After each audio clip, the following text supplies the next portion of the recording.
প্রিয় বন্ধুরা, তোমাদের সকলকে স্বাগত জানাই অপূর্বনা হোম টিউটর ইউটিউব চ্যানেলে। আজ আমি তোমাদের সঙ্গে তোমরা যারা এবছর 2024-25 উচ্চ মাধ্যমিক পরীক্ষার্থী, তোমাদের এসি 220 পেজ এই পেজের এমসিকিউ প্রশ্নের উত্তরের ক্লাস নিয়ে এলাম নিউট্রিশন বিষয় থেকে।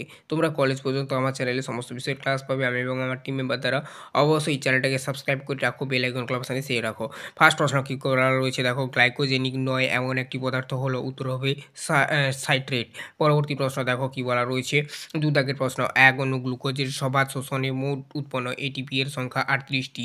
এখানে দেখো আমি মানে প্রশ্ন আর উত্তরটা বলে দিচ্ছি, ঠিক আছে, তাড়াতাড়ি হয়ে যাবে। তারপর দেখো 3 দাগের প্রশ্ন কী বলা রয়েছে, বিশ্ব পুষ্টি দিবস পালিত হয়, উত্তর হবে 7ই এপ্রিল। পরবর্তী প্রশ্ন, সকল ধরনের রঙিন ফল সংরক্ষণের জন্য কোনটি ব্যবহার করা হয়, উত্তর হবে সোডিয়াম বেনজয়েট।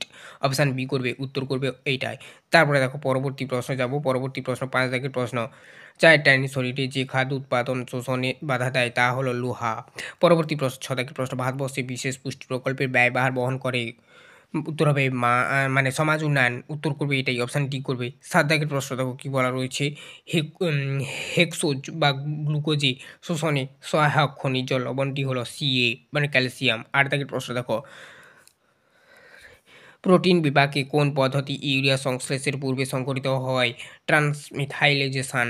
পরবর্তী প্রশ্ন দেখো 9 দাগের প্রশ্ন, ক্ষুদ্রান্তে ফ্যাট কণা শোষণের জন্য যে অণু উৎপন্ন হয় তার নাম মিশেল।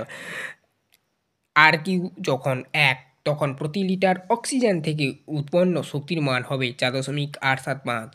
হ্যাঁ, তারপরে দেখো পরবর্তী প্রশ্ন 11 দাগের প্রশ্ন, 10-এর পর, ভ্রূণের নিউরাল টিউবের ডিফেক্ট হয় যদি মায়ের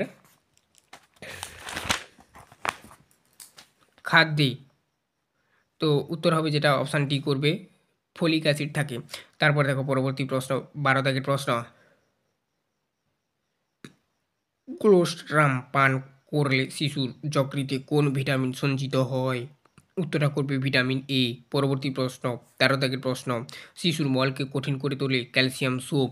পরবর্তী প্রশ্ন 14 দাগের প্রশ্ন, পলি ইউরিয়া রোগটি, আরেকবার বলছি, পলি ইউরিয়া রোগটি যে হরমোনের সঙ্গে সম্পর্কিত তা হলো এডিএইচ। 15 দাগের প্রশ্ন, কোয়াশিওকর রোগীকে দিতে হবে, উত্তর হবে আয়রন থেরাপি। পরবর্তী প্রশ্ন 16 দাগের প্রশ্ন, সম্মিলিত জাতিপুঞ্জের স্বাধীন স্বায়ত্তশাসিত সংস্থার নাম FWP। পরবর্তী প্রশ্ন 17 দাগের প্রশ্ন, শ্রবণ ও দর্শনের উভয়ের মাধ্যমে শিক্ষাদানের উপায় হলো চলচ্চিত্র।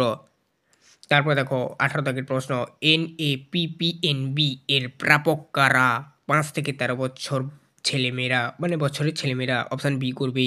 পরবর্তী প্রশ্ন দেখো কী বলা রয়েছে, 19 দাগের প্রশ্ন, শিশুর কেন্দ্রীয় স্নায়ুতন্ত্র গঠনের জন্য মাতৃদুগ্ধে উপস্থিত যে অ্যামাইনো অ্যাসিড প্রয়োজন সেটি হলো মিথিওনিন। পরবর্তী প্রশ্ন 20 দাগের প্রশ্ন, পেপসিন পেপসিনোজেনকে পেপসিনে পরিণত করতে সাহায্য করে লাইপেজ, অপশান এ করবে উত্তর। 21 দাগের প্রশ্ন তথা শেষ প্রশ্ন এই পেজের, বাল আহারের প্রধান অংশ হলো গমের আটা। তো এই ছিল টোটাল তোমাদের এমসিকিউ প্রশ্ন এবং তার সমাধান। তো চ্যানেলে নতুন থাকলে সাবস্ক্রাইব করবে, বেল আইকন ক্লাব সেভ রাখবে। পরবর্তী পেজের ক্লাসগুলো এভাবে করা রয়েছে, প্লেলিস্টের মধ্যে পেয়ে যাবে, প্লেলিস্ট লিঙ্ক এই ভিডিও ডেসক্রিপশনে দেওয়া রইল।